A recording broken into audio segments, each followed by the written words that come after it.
Jimma Bani Farsena Bani Nau Barsisatani. Nama Babusa Kanane, Ethiopia is Africa is open Adadis. Barsisun Gide Nagahado, Baratan Nagahado, Nagi Nagahado, Ethiopia Nagahado, Korean Nagahado, Ethiopia Nuka Bagudisu, Pupina Samu, Pupina Kama, Bagudisu, Mati Kendasi, Ethiopia Kendasi, Pupina, Pinaka, Open Hadaisu, Bana Biduna Hasana, Walking on Allah Muslim. Barakam Madam Kanda Salatu Kanda Salatu.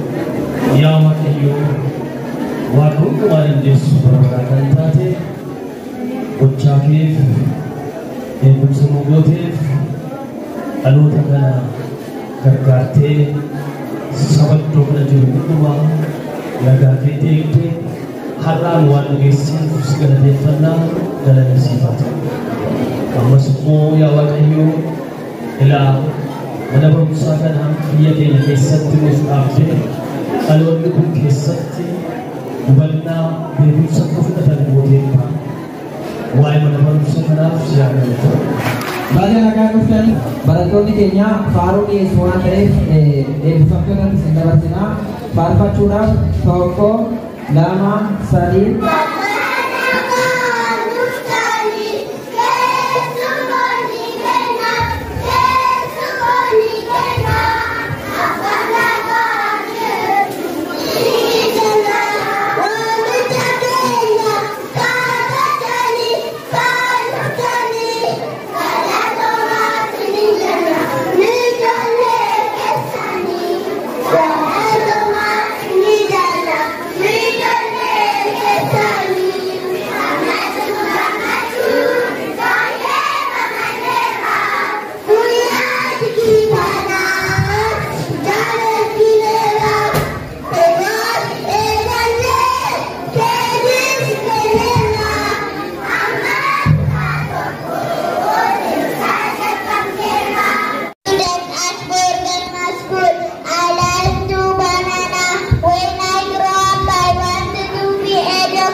My mother's name is Zahra Badru.